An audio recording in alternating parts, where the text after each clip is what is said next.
Herkese merhaba, ben Yeşim. Hepiniz kanalıma hoş geldiniz. Bu videoda sizlere bu motifin yapım aşamalarını anlattım. Bu motifin de tarifini sanırım benden başka hiçbir kanalda bulamayacaksınızdır. Bu motiften bir tane hırka yapmışlardı.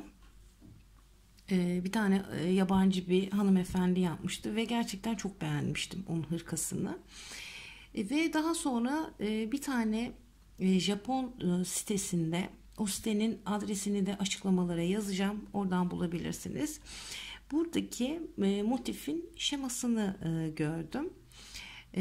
Ve beğendiğim hırkanın renklerinden ben de bir tane hırka yapmaya karar verdim. Hatta birkaç ay önce Instagram'da paylaşmıştım bu hırkadan yapacağız diye. Ama bir türlü fırsatım olmadı. Biraz da oyalandım açıkçası. Şimdi hırka anlatımının içine bu motif yapımının karışmaması için ayrı bir video çektim. Kolay bir motiftir. Hani belki biraz böyle karmaşık görünüyorsa size, değil. İnanılmaz basit bir model. Şöyle arkasını da gösterelim. Şöyle önünü de gösterelim. Pamuklu koton ip kullandım arkadaşlar. Siz yün ip de kullanabilirsiniz. Çanta yapacaksanız kağıt ip de kullanabilirsiniz. Her türlü ip için uygun bir modeldir. Yapabilirsiniz. Eğer nasıl bir hırka yapacağımı merak ediyorsanız kanalıma abone olmayı unutmayın. Bildirim zilini de açarsanız video kanalımda yayınlandığı an size de bildirim gidecektir. Şimdi hep beraber bu motifin yapım aşamalarına geçelim. Motif için 4 farklı renkte pamuklu ip kullanıyorum ve 3 milimetrelik bir tığ kullanacağım. Ben bu motiften hırka yapacağım için 3 milimetrelik bir tığ kullanmayı tercih ettim ki benim elim gevşektir. Siz kendi tığ işinize göre tığ numaranızı ayarlayabilirsiniz arkadaşlar. Sihirli halka ile başlıyoruz.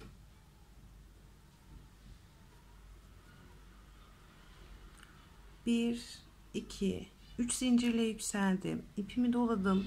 Buradaki halkanın içine zincirimiz dahil toplamda 16 tane trabzan yapacağız.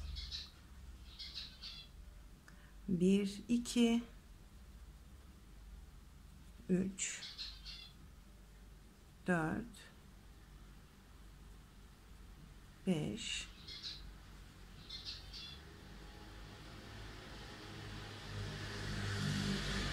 6. Şimdi bu şekilde halkanın içine 16 trabzan yapalım ve tekrar gelelim.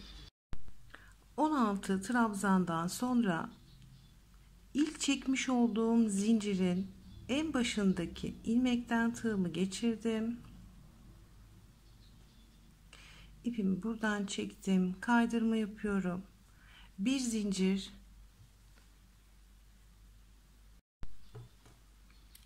burada ipimizi kestim ve daha sonra buradaki sihirli halkanın ipini alttan çektiriyorum ve bu şekilde küçük bir halka oluşturdum. Arkadaki ipleri şu aralardan geçirerek veyahut bir iğne yardımıyla motifin arka yüzünden gizleyebilirsiniz.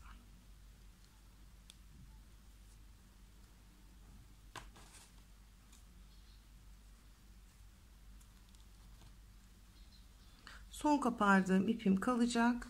Bunu diğer renge geçerken saklayacağım. Şimdi diğer ipime geçtim.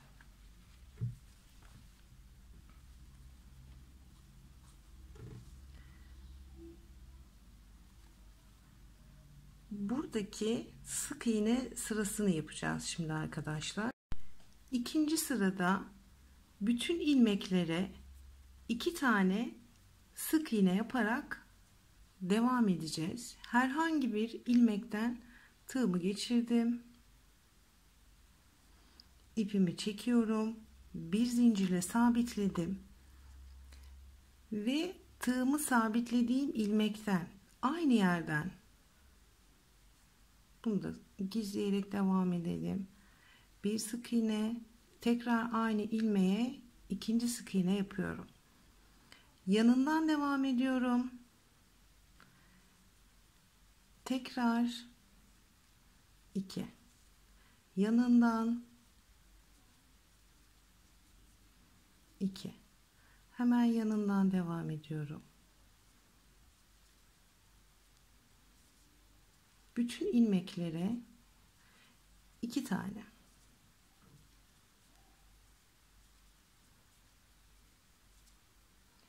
Şimdi sıra sonuna kadar devam edelim ve burada tekrar görüşelim. Bütün sık iğnelerimize, bütün ilmeklerimize ikişer tane sık iğne yaparak yolumuza devam ettik. Şimdi yine sıramın sonundayım ve ilk yaptığım sık iğnenin başından tığımı geçirdim. İpimi buradan çekiyorum, kaydırma yaptım. Koparmayacağım ipimi çünkü üst sıralarda bu renkle çalışmaya devam edeceğim. O yüzden şöyle ilmeği gevşetiyorum. Yumağımı buradaki ipin içinden geçiriyorum ve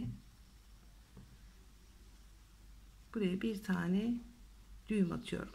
İpimi üst sıralara taşıyarak devam edeceğim. Şimdi ikinci sıranın sonunda, yani bu sıranın sonunda sizin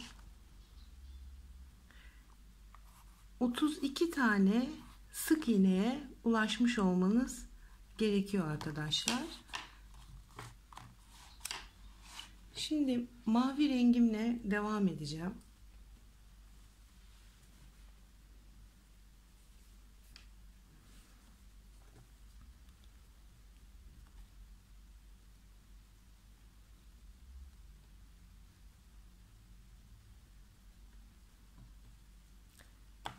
Yine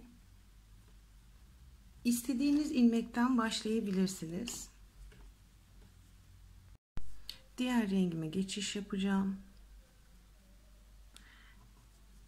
Şimdi burada herhangi bir ilmekten tığımı geçirdim. İpimi buradan çekiyorum ve 3 tane zincirle yükseleceğim. 1, 2, 3 zincirle yüksel. İpimi doladım. Aynı yere trabzan yapacağım ama trabzanımı tamamlamayacağım. İpimi doladım.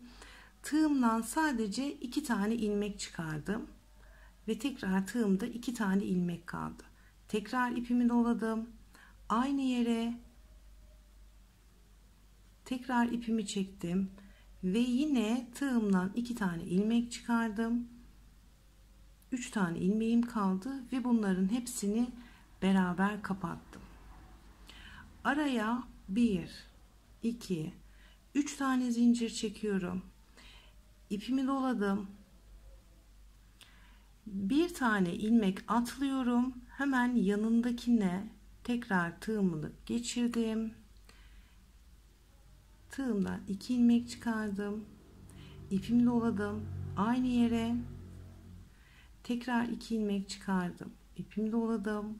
Aynı yere yine ve kapattım. Bu şekilde devam ederek bu sırayı döneceğiz arkadaşlar.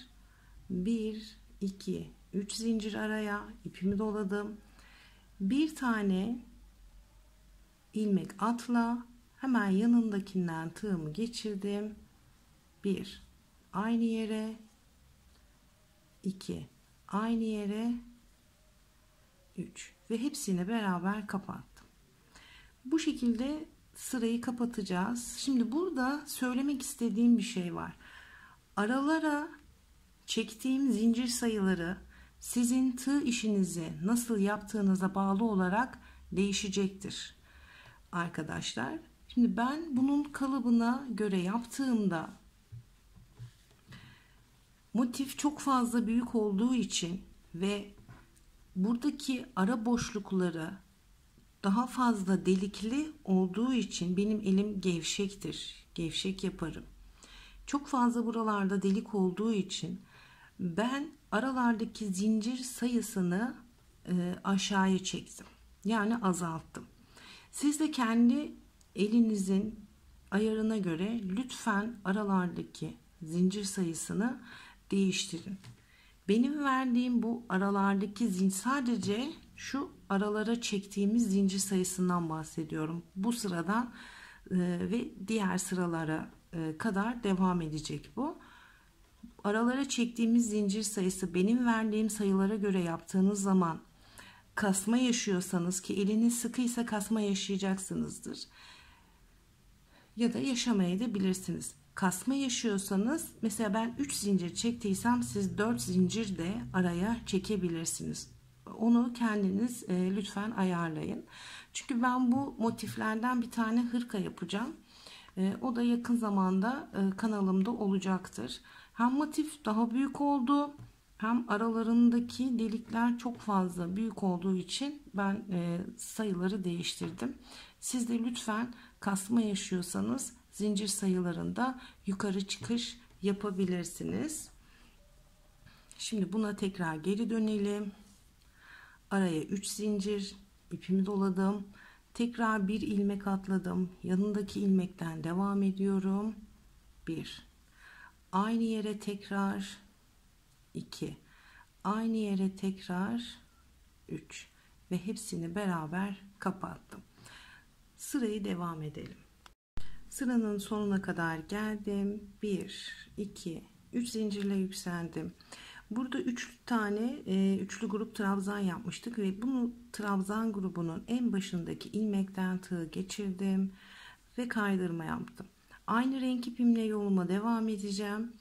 Bu sıranın sonunda şurada üçlü grup trabzanlarınızın sayısının 16 olması gerekiyor. 1, 2, 3, 4, 5, 6, 7, 8, 9, 10, 11, 12, 13, 14, 15 ve 16. Yani şöyle göstereceğim. Üçüncü sırada 16 tane üçlü grup trabzanınızın olması gerekli. Devam edelim. 1, 2, 3, 4, 5, 6, 7. 7 zincirle yükseldim.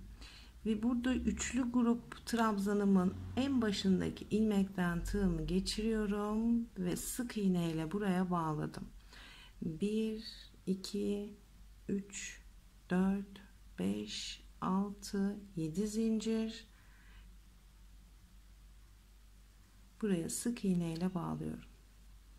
1, 2, 3, 4, 5, 6, 7 zincir. Sık iğne ile bağlıyorum. Bu şekilde sıramızın sonuna kadar devam ediyoruz. 1, 2, 3, 4, 5, 6, 7 zincir sıra sonunda yine çektim. Ve ilk yaptığım şurada sık iğneden tığımı geçirdim. Kaydırma yapıyorum. İpimi koparmayacağım. Tekrar ipimi gevşettim.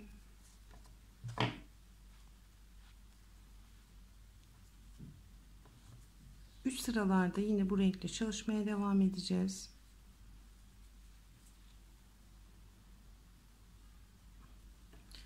Burada bekliyor. Şimdi diğer rengimle, yani buradaki rengimle devam edeceğim. Bu ipimi burada bırakmıştım. Şimdi ne yapıyorum?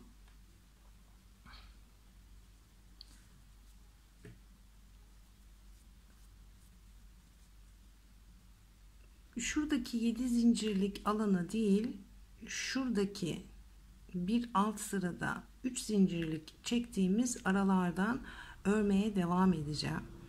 Hep ön sıradan örüyoruz. Arka yüzden örmüyoruz. Şöyle 3 zincirlik boşluktan tığımı geçirdim. İpim burada duruyordu zaten. İpimi çektim. 1, 2 3 zincirle yükseldim, ipimi doladım, aynı boşluktan tığımı geçirdim, 2 tane ilmek çıkardım, ipimi doladım, tekrar aynı boşluktan tığımı geçirdim, 2 tane ilmek çıkardım, tığımda 3 tane ilmeğim kaldı ve hepsini beraber kapattım. Yani şuradaki yaptığımız üçlü grup trabzanın aynısını yapmış olduk. Araya 4 zincir, 1 2 3 4 zincir, ipimi doladım, hemen yanındaki boşluktan tığımı geçiriyorum, 1 tekrar aynı boşluğa, 2 tekrar aynı boşluğa, 3 ve hepsini beraber kapattım. 1 2 3 4 zincir, ipimi doladım, yanındaki boşluktan devam ediyorum, ipimi doladım, tekrar 2 ipimi doladım, tekrar 3 ve hepsini beraber kapattım. 1 2 3 4 zincir, ipimi doladım, yanındakinden devam edeceğim. Tekrar tığımdan 2 ilmek çıkardım, ipimi doladım, aynı boşluktan tekrar geçirdim, tığımdan 2 ilmek çıkardım ve tekrar kapattım. Bu şekilde sıramızın sonuna kadar devam edelim.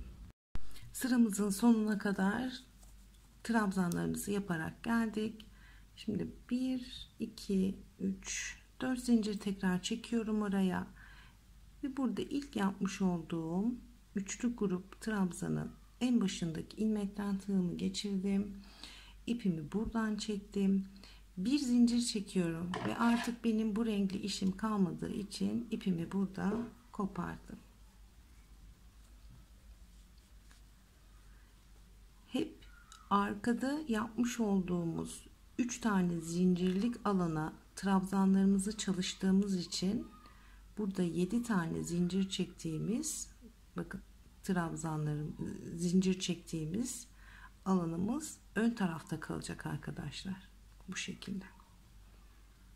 Şimdi bir üst sıraya geçiş yapabiliriz. Mavi ipimle devam edeceğim. Şimdi buradaki ipi de şöyle arka taraftan zincirlerin arasından şöyle yürüterek gizleyebilirsiniz. Bu zincirlere trabzan çalışacağız daha sonra. O yüzden herhangi bir iplik kalıntısı kalmayacaktır. Şimdi tekrar motifin ön yüzünden devam ediyorum. Mavi ipimi burada bırakmıştım. Buradan devam edeceğim. 7 tane zincir çekmiştik arkadaşlar buralarda. Ve 1 2 3 tane zincir atlıyorum. 4. zincirden tığımı geçiriyorum. Ve hemen arka sırada bulunan üçlü trabzanımızın en başındaki ilmekten tığımı geçirdim. İpimi buradan tığıma çekiyorum ve 1 2 3 4 5 6 7 zincirle tekrar yükseldim ve 1 2 3 tane zincir atladım. 4. zincir, yani buradaki ne diyelim buraya, halkanın ortasından tığımı geçiriyorum ve arkasında bulunan, bakın şu kapattığım zaman şöyle duracak. Arkasında bulunan üçlü grup trabzanın başından tığımı geçirdim. İpimi çekiyorum ve sık iğne yapıyorum.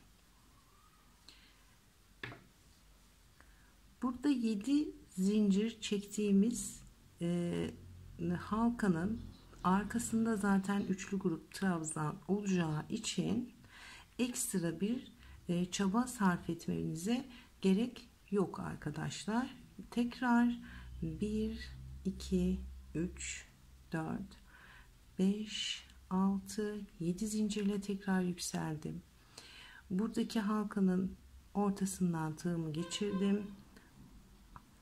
Arkasındaki 3 trabzanlık alanın en başındaki ilmekten tığımı geçiriyorum ve sık iğne ile bağladım. 1 2 3 4 5 6 7. Yanından devam ediyorum.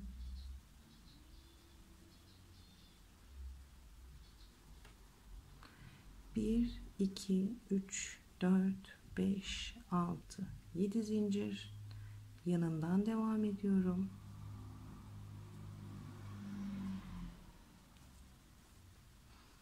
Evet, bu şekilde sıramızın sonuna kadar devam edelim. Evet, sıranın sonuna kadar geldim. 1 2 3 4 5 6 7 zincir ve burada ilk yapmış olduğum sık iğnenin yine aynı yerinden tığımı geçirdim, kaydırma yapıyorum, bir zincir çektim. Şimdi artık benim bu iple işim olmadığı için ipimi burada kesiyorum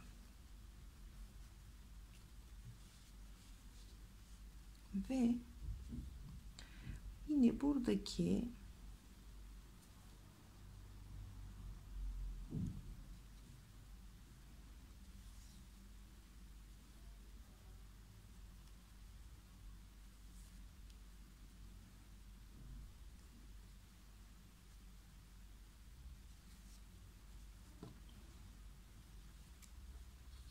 üç zincirlik boşluktan yürüterek artık buradaki ipleri kesebiliriz.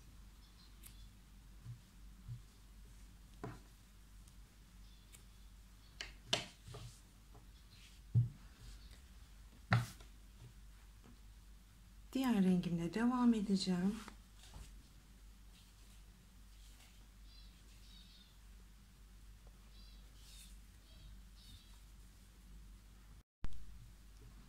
İlk düğümümü atıyorum. Yine önden örmeye devam ediyorum. Buradaki alandan değil, hemen bak şunu şöyle yapalım. Buradaki 4 zincirlik boşluktan tığımı geçirdim. İpimi buradan çekiyorum. 1 2 3 zincirle yükseldim. Yine üçlü grup trabzan yapacağız ve hepsini tek seferde kapatacağız. Hep aynı işlemi yapıyoruz. İpimi doladım. Yine buradaki boşluktan tığımı geçirdim. Tığımdan 2 tane ilmek boşalttım. Tekrar devam aynı şekilde ve bütün hepsini birlikte kapattım. 1 2 3 4 zincir araya ipimi doladım. Yanındaki boşluğa tekrar tığımı geçirdim. 1 aynı yere, 2 aynı yere, 3 ve hepsini beraber kapattım. 1 2 3 4 zincir araya ipimi doladım. 1 tekrar, 2 tekrar, 3 ve hepsini beraber kapattım. Bu şekilde yaparak sıramızın sonuna kadar devam edelim. Şimdi bu sırada kapatalım ve motifimizin kare yapım aşamasına geçeceğiz. Şimdi tekrar 4 zincir araya ve burada ilk çekmiş olduğum, yani ilk yapmış olduğum üçlü grup trabzanın başından tığımı geçirdim ve kaydırma yaptım. Şimdi burada şu köşeleri oluşturacağım için kaydırma yaparak buradaki boşluğa kadar devam edeceğim. Yanındaki hemen zincirden tığımı geçirdim. Kaydırma yaptım. Ortaya kadar şöyle kaydırma yapıyorum. Bu sırada 1 2 3 4 tane zincir çektim. Tığıma 2 tane ip doladım. Buradaki boşluktan tığımı geçiriyorum ve buradaki ipleri tığımdan 1 2 3 kere boşaltmış oldum arkadaşlar. Yani üçlü grup trabzan yapmış oldum. Şimdi ipimi doladım. Bir kere doluyorum. Buradaki boşluktan yine tığımı geçirdim ve bu sefer ikili trabzan yaptım. İpimi doladım.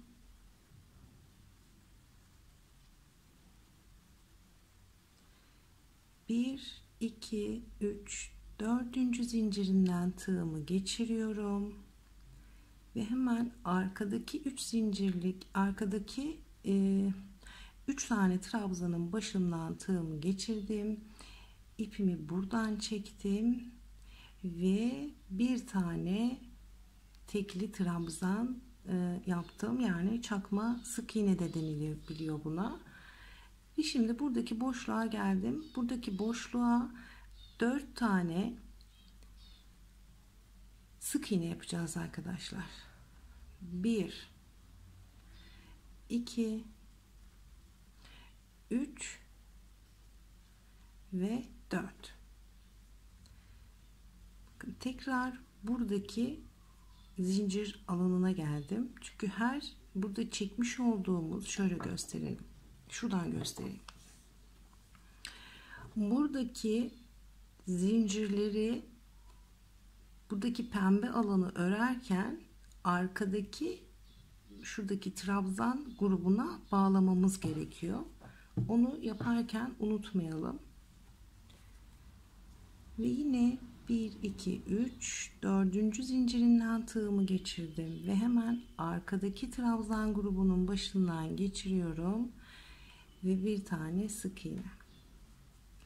Şimdi buradaki boşluğa geldim. 2 tane sık iğne yapıyorum buradaki boşluğun içine. Buradaki trabzan grubundayım. Bir sık iğne.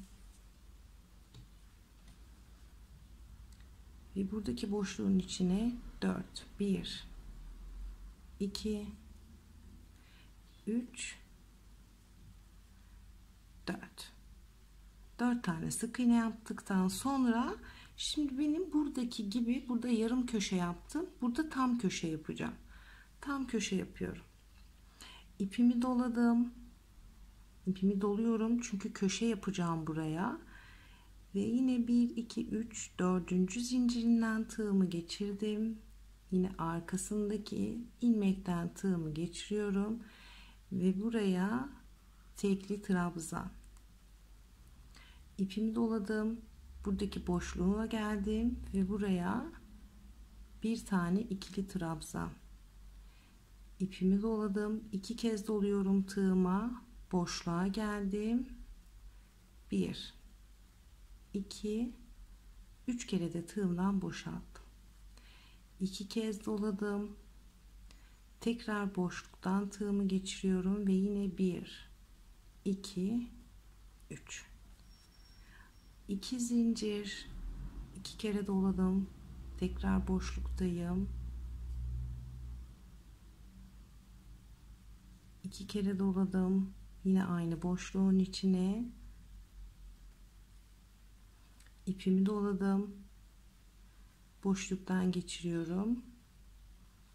Bir tane tekli trabzan. İpimi doladım. Şimdi yine buradaki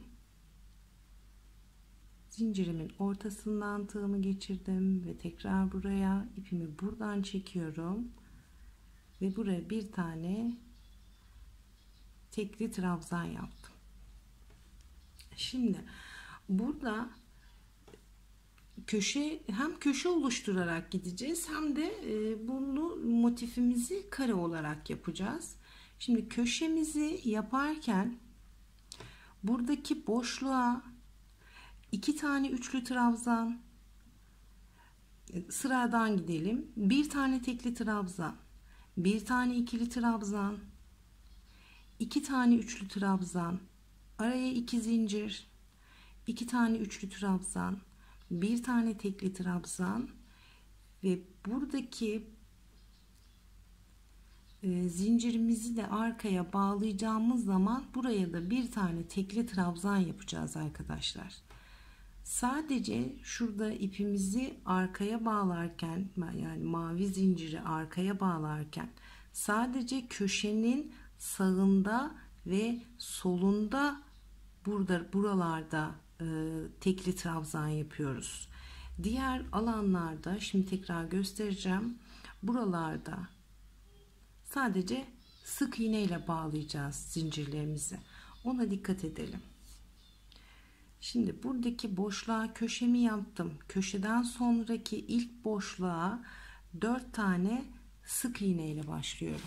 Şuraya yazayım. 4 tane sık iğne. 1 2 3 ve 4. Zincirimden tığımı geçirdim. Arkadaki ilmekten geçirdim ve buraya da bir tane sık iğne. 4 sık iğneden sonra zincirimi bağladım. Arkadaki ilmeğe sık iğne ile yanındaki boşluğa 2 tane sık iğne yapıyorum. 1 2. Tekrar buradayım. Zincirimden tığımı geçirdim. Arka ilmeğe sık iğne ile tekrar bağladım. Ve tekrar yanındaki boşluğa 4 tane sık iğne.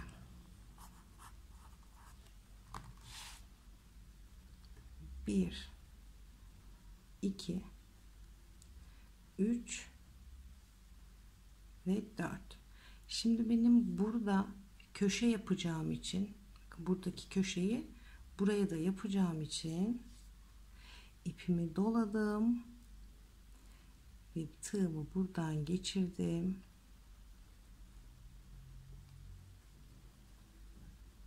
Bir tane tekli trabzan. İpimi doladım, boşluğa bir tane ikili trabzan.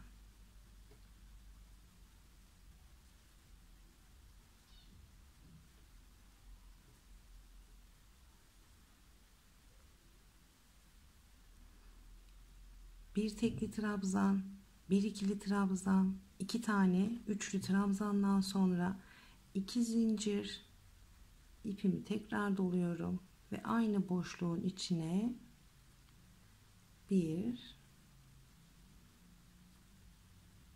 2 tane 3 trabzan, bir tane ikili trabzan yapıyorum. İpimi doladım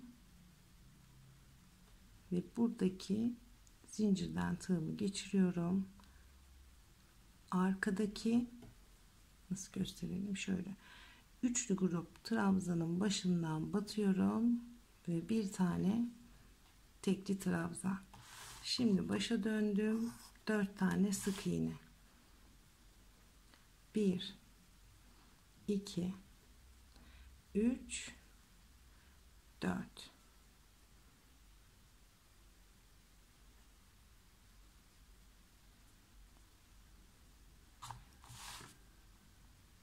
İki tane sık iğne.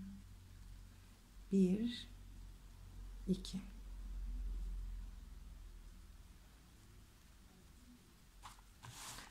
Dört tane sık iğne.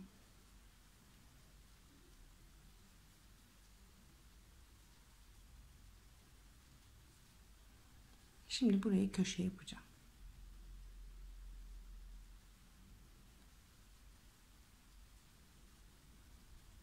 Bir tane ikili trabzan, 2 tane üçlü trabzan, 2 zincir araya, tekrar boşluğa, 2 tane üçlü trabzan, bir tane ikili trabzan. Tekli trabzanı da dediğim gibi zinciri arkaya bağlarken yapıyoruz. Şimdi tekrar 4 zincir, 1 2 3 4.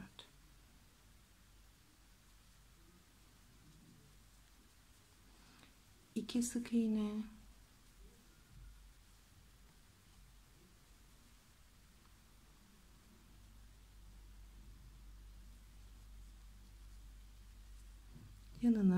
4 tane, 2, 3 ve 4.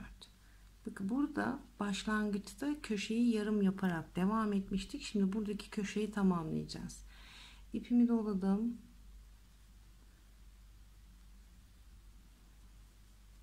Bir tane tekli trabzan. İpimi doladım, boşluğa geldim. Bir tane ikili trabzan, üçlü trabzan.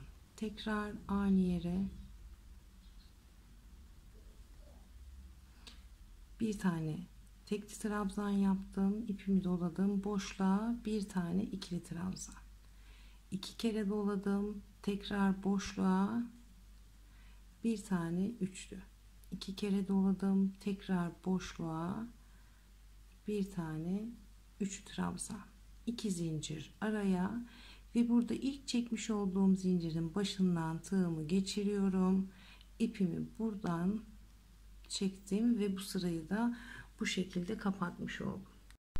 Şimdi motifimizin son sırasını geçiş yapacağız arkadaşlar. Yani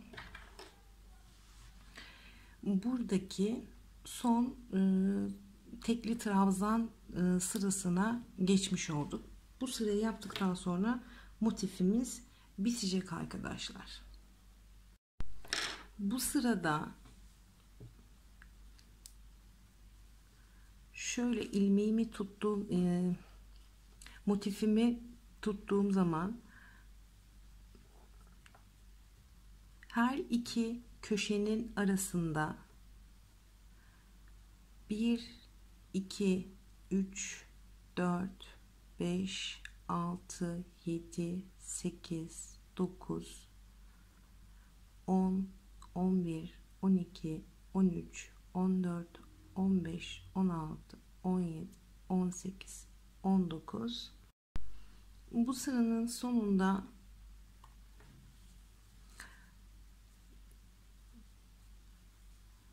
şöyle her iki köşenin arasında 20 tane ne diyelim ilmeğiniz olması gerekiyor. Şuradaki zincirleri saymıyoruz. Şöyle tuttuğumuzda 1, 2, 3, 4, 5, 6, 7, 8, 9, 10, 11, 12, 13, 14, 15, 16, 17, 18, 19, 20.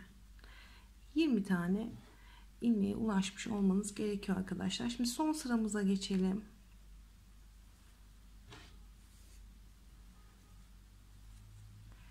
Buraya bağlamıştım. Bir zincir çektim. Aynı yere ipimi doladım. Aynı yere bir tane tekli trabzan. Bu sırada bütün ilmeklerimizin hepsine birer tane tekli trabzan yaparak yolumuza devam edeceğiz arkadaşlar. Bütün ilmeklerin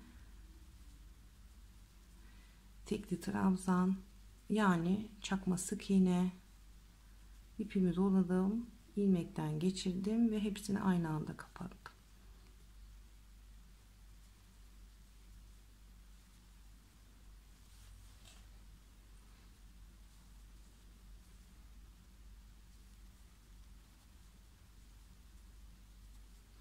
Bu sırada motifinizin daha büyük olmasını istiyorsanız ya da hırka değil de daha farklı bir şey yapmak istiyorsanız tabii ikili trabzan da yapabilirsiniz. Değiştirip geliştirmek sizin elinizde.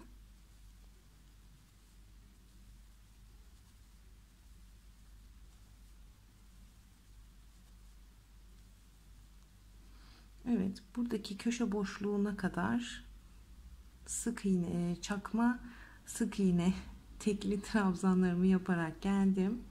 Şimdi ipimi doladım, boşluğun içinden tığımı geçirdim ve bir tane tekli trabzan, araya 2 zincir, tekrar aynı boşluğun içine bir tane tekli trabzan ve şimdi bütün ilmeklerimizin hepsine birer tane tekli trabzan yaparak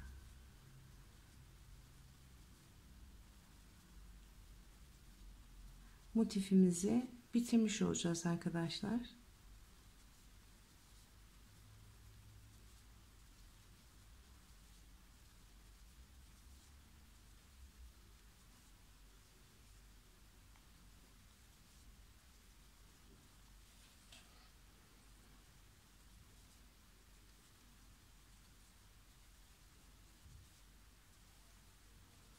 Köşe boşluğuna tekrar geldim.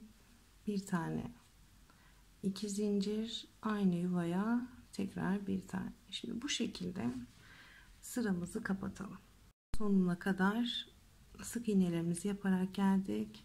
Şimdi boşluğa tekrar bir tane 2 zincir, yine boşluğa bir tane ve ilk yapmış olduğum sık iğnenin başından tığımı geçiriyorum, kaydırdım, bir zincir çektim ve ipimi kopardım. Arka yüzünden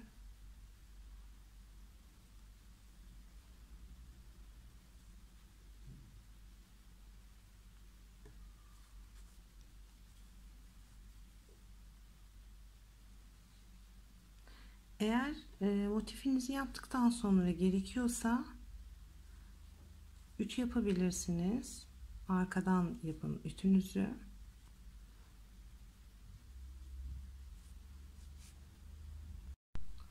Motifimizin yapımı bu kadar arkadaşlar. Bitti. Dediğim gibi ben bu motiften hırka yapacağım ama siz yelek, aklıma gelmiyor şu an, battaniye, çanta yapabilirsiniz. Şimdi bunları nasıl birleştirdim? İğne ile diktim. Normal şöyle ucuca getirdim ve birbirine yakın ilmeklerden iğne ile dikerek bunu birleştirdim. Zaten hırka videosunda nasıl diktiğimi ayrıntılı olarak görebilirsiniz. Bu videoyu sadece motif anlatmak için çektim arkadaşlar, çünkü hırkanın içine karışmasını istemiyorum.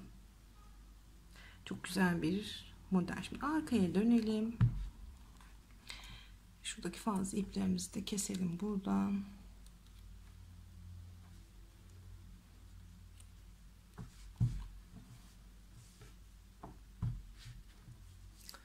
Bu kadardı. İzlediğiniz için teşekkür ederim. Umarım yaparsınız. Beğendiğiniz bir motif olmuştur. Yapacak olan arkadaşlara şimdiden kolay gelsin. Hoşça kalın.